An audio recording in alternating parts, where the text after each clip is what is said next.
নমস্কার বন্ধুরা, তোমরা সকলে কেমন আছো?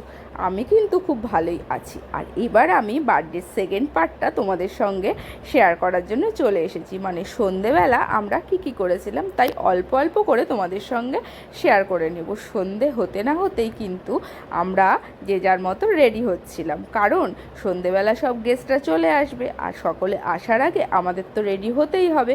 তাই বাড়িতে আমরা সবাই আলাদা আলাদা করে ঘরে রেডি হয়ে নিচ্ছিলাম। এই ঘরে আমরা রেডি হয়ে নিয়েছিলাম। এরপর দেখো পাশের ঘরে আমার আমার শাশুড়ি, আমরা সবাই আস্তে আস্তে রেডি হয়ে নিয়েছিলাম। তারপর দেখো আমার বান্ধবী চলে এসেছিল। এরপরে সবাই আস্তে আস্তে চলে এসেছিল। তারপরে আমরা কেক কাটার আয়োজন করে নিয়েছিলাম। কেকটা কেমন হয়েছে তোমরা বলো তো?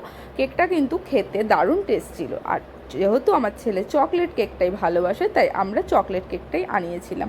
এবার দেখো ওর সব বান্ধবী বন্ধুরা চলে এসেছে। এবার আমাদের কেক কাটা শুরু হয়ে গেছে। তার আগে একটু ফটো তুলে নেওয়া হচ্ছিল।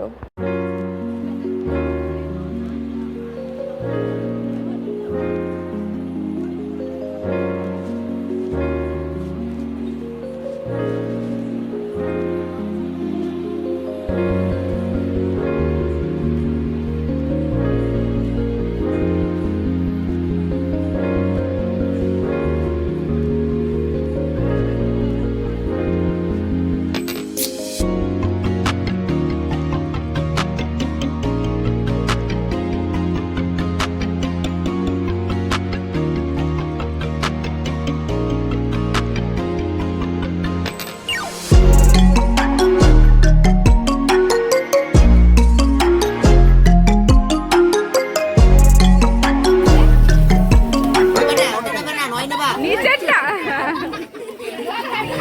বলো, হ্যাপি বার্থডে টু ইউ।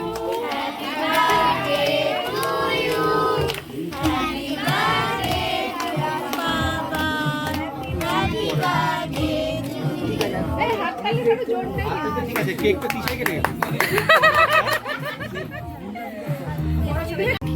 কালকে থেকে নিয়েছি।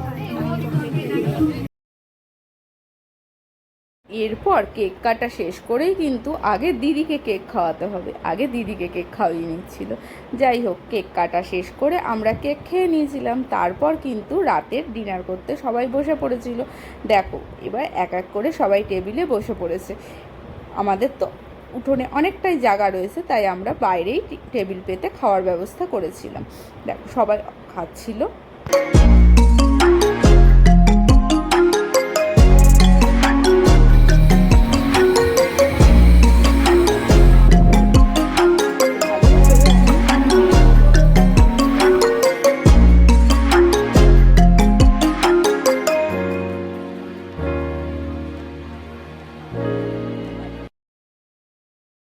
এরপর লোকজন চলে যাওয়ার পরে আমরা বাড়িতে নিজেরা খেতে বসে পড়েছিলাম। এবার কিন্তু আমরা খাচ্ছিলাম। ও তোমাদের তো বলাই হয়নি যে রাত্রের আমাদের মেনুতে কী ছিল। রাত্রের আমাদের মেনুতে ছিল মিক্সড পোলাও, আর ছিল চিকেন কষা, আর চাটনি, পাঁপড় আর মিষ্টি। ও সঙ্গে ছিল ভেজিটেবল চপ প্রথমে ছিল। তারপর দেখো আমরা যে যার খেয়ে এবার অনেক কাজ রয়েছে, চেয়ার গোছানো, টেবিল গোছানো, এগুলো তো আমাদের গুছিয়ে রাখতে হবে না। তাই সবাই হাতে হাতে যার যার মতো শেষে কাজ করতে ব্যস্ত ছিল। দেখো সবাই আস্তে আস্তে অনেক রাত হয়ে গেছিলো, কিন্তু প্রায় আমরা শুতে শুতে 1টা বেজে গেছিলো আমাদের সব গুছিয়ে টুছিয়ে কমপ্লিট করে শুতে শুতে। আমরা খেয়েছিলামও তার অত দেরি করে। তারপর দেখো এটা হচ্ছে পরের দিন এবার আমাদের গিফট প্যাক খোলার পালা। দেখো কত গিফট পেয়েছিল বাবান, আর সেই গিফটগুলো খুলছে। 2 ভাই বোন মিলে গিফট খুলতেই ব্যস্ত। আর গিফট খুলতে আর দেখতে কার না ভালো লাগে? দেখলে পরে সেই নিজেদের ছোটোবেলাকার কথা মনে পড়ে যায়। নিজেরাও তো এরম গিফট পাওয়ার পর কতক্ষণে গিফট খুলবো সেই জন্যই ব্যস্ত হয়ে থাকতাম। ঠিক এখনও সেই একই রকম দেখলে পুরো নিজেদের ছোটোবেলার কথা মনে পড়ে যায়।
এবার কিন্তু আমাদের গিফট প্রায় শেষের পথে। দেখো কত গিফট পেয়েছে, আর গিফট দেখতে এত ভালো লাগে কি বলবো। যাই হোক, দেখো অল্প অল্প করে তোমাদের সঙ্গে শেয়ার করেছিলাম। ভিডিওটা যদি ভালো লেগে থাকে তাহলে অবশ্যই একটা লাইক আর কমেন্ট করে দেবে। আবার তোমাদের সঙ্গে দেখা হবে আমার পরের ভিডিওতে। আর পারলে যারা